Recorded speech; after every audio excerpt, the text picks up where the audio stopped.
Hello and welcome to my channel. I wanted to talk about those of you who perhaps in this year have taken some kind of inspired action. I did early on in the spring, early summer, and I do watch tarot readings by MJ of the channel Soulful Revolution, and I had already taken inspired action, 20 seconds of inspired action prior to hearing MJ speak on the topic, and I think my jaw dropped. But doing something a little bit risky with inspired action can actually change your trajectory. And it struck me because I have witnessed that in my own life.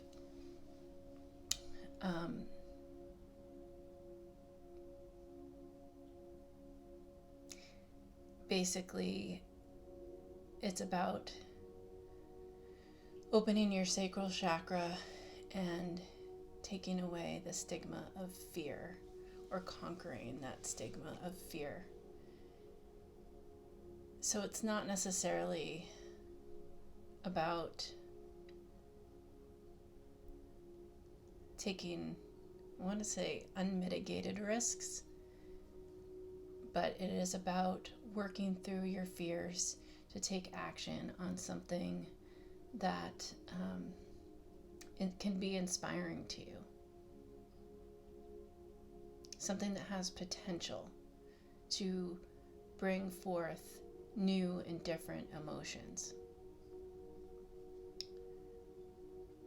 I can remember actually when I was a child, I lived next to a footbridge that passed over a road, and I think I was about 5 years old, and I attempted to climb the bridge and cross the road from the bridge by walking on the outside of it, and my mother was horrified and stopped me because she knew the risk of me falling. I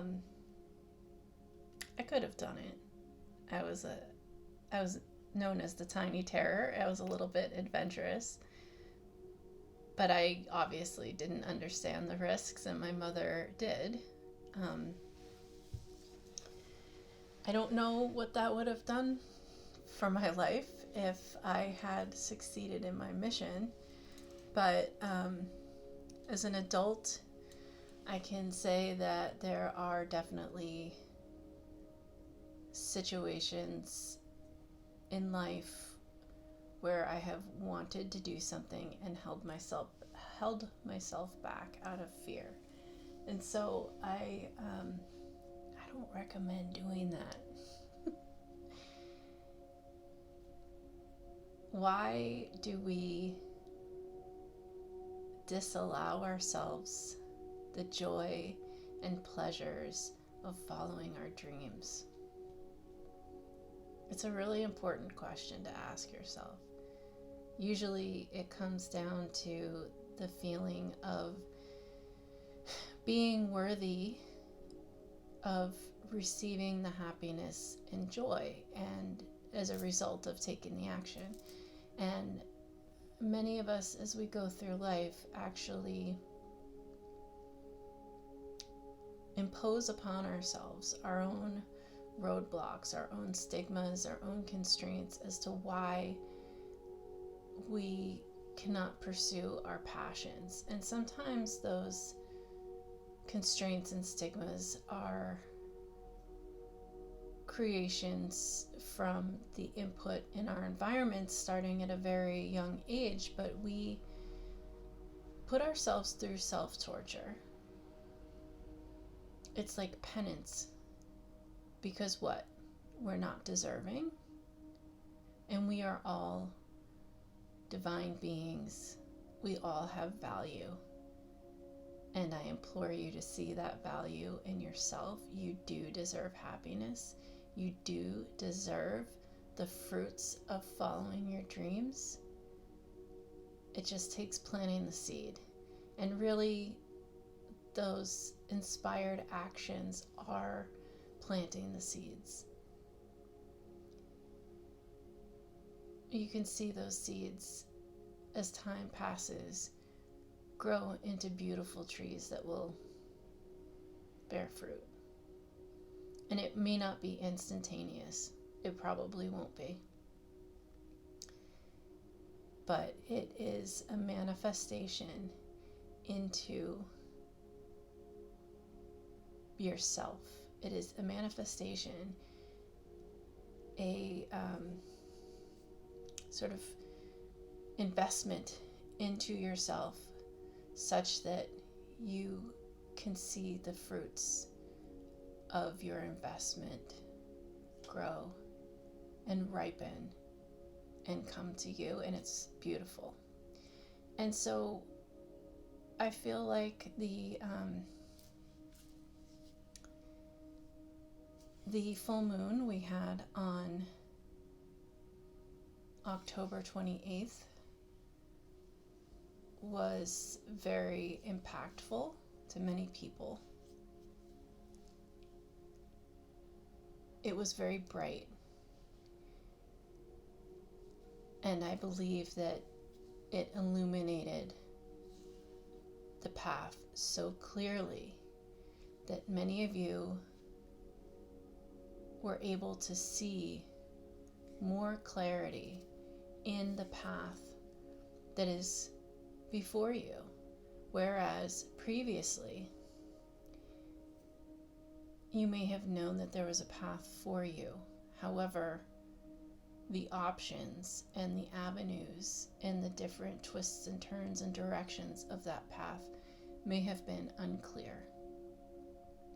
Maybe you have known that you needed to make a new choice, and now in passing time you were not sure, do I make this choice or that choice, or which direction is best for me? Where am I being called from my heart to follow that path? There is a path. I know there's a path. And with that full moon, I believe that path was illuminated more clearly, and the direction of your path became more clear. And there's joy and excitement in following that path. There's more security in the self of knowing what is in alignment with you.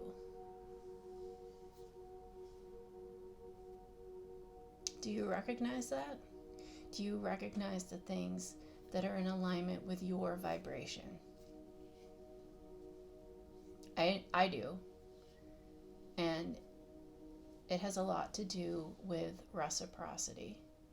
And when you put forth energy into activities, people, environments, and those environments, activities, and people do not give back to you equally, you can recognize that it doesn't serve you. And here's the thing, if it's a job, for example, and you're not investing in the job as much as it is giving back to you, you could lose your job. That job will fall away. Same thing with relationships. On the other hand, if you're investing more of your time and your energy into something and it is not giving back to you, it's up to you to recognize whether or not it is serving you, and to stand up for yourself, to see your own value, and to make changes in order to honor yourself and your value. So, for example, if you are employed with a company and the pay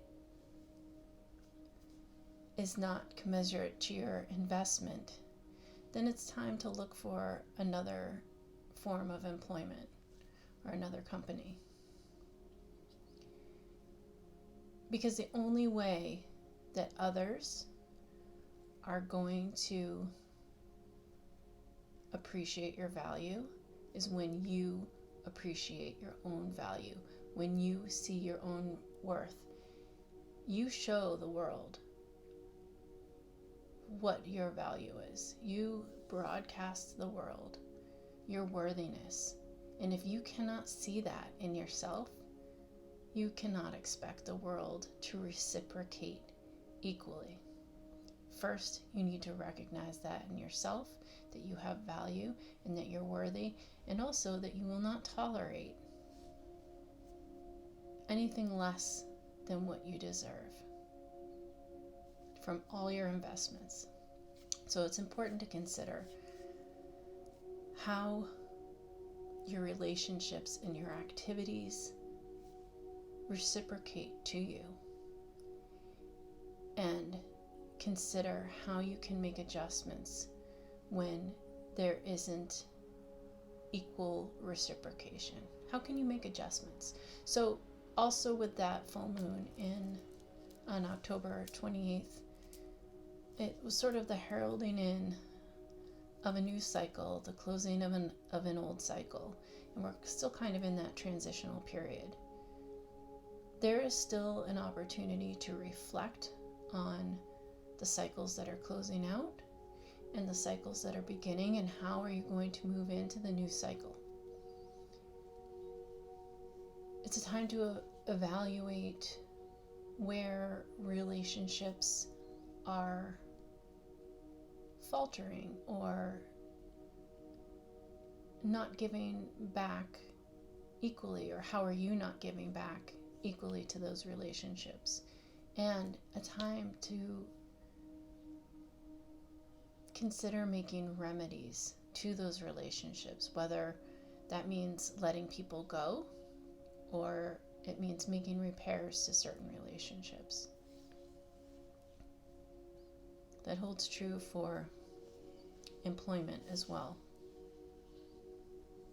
What serves you on your spiritual path? What honors you and your value as a person, as a being?